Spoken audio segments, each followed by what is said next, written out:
ఎక్కడో విజయవాడలో కచేరీ చేసి వస్తూ ఉంటే రాత్రంతా నాన్నలే కనిపించారు నాకు. ఇంటికి వస్తూ ఉంటే హైదరాబాద్కి రాత్రి 11:00 స్టార్ట్ అయ్యాను. 4:00 వస్తుంటే లారీ డ్రైవర్లు, బస్సు డ్రైవర్లు, ఆటో డ్రైవర్లు, tempo travels drivers, toll gates దగ్గర, ధాబాల్లో భోజనం వడ్డించేవాళ్ళు అందరూ నాన్నలే కనిపించారు. అమ్మలు ఎక్కడే కనిపించలేదు. ఓహో! నాన్న రాత్రి నడిచే సూర్యుడు అన్నమాట. ఎంత కష్టపడుతున్నాడు నాన్న. శిథిలమైపోతున్నటువంటి శరీరం, నాన్న శరీరం అర్థమవుతుందా పిల్లలకి? నువ్వు చెట్టంతా ఎదిగిపోయావు, కానీ నువ్వు వచ్చిన విత్తనం నాన్నరా. ఆ నాన్న విలువ నీకు ఇన్నేళ్ళైనా అర్థమైందిరా నీకు అని రెంటాలుగా వెంకటేశ్వర గారు రాశారనమాట గజల్.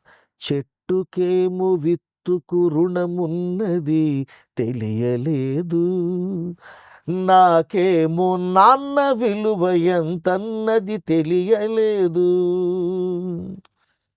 నాన్న నాకు చొక్కా తొడగడమే తెలిసింది గాని.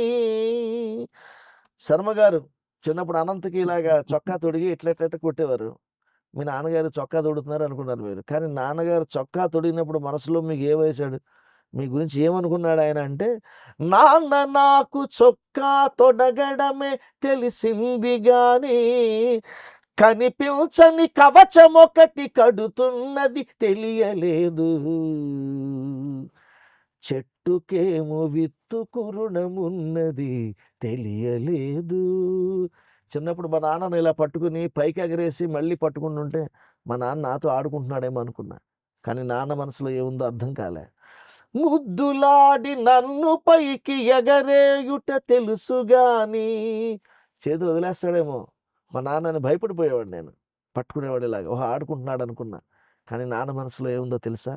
ముద్దులాడి నన్ను పైకి ఎగరేయుట తెలుసు గాని తనకన్నా ఎత్తున నిలబెడుతున్నది తెలియలేదు. చెట్టుకేమో విత్తుకు రుణమున్నది తెలియలేదు, నాకేమో నాన్న విలువ ఎంతన్నది తెలియలేదు. నాన్న విలువ అర్థం కాదండి.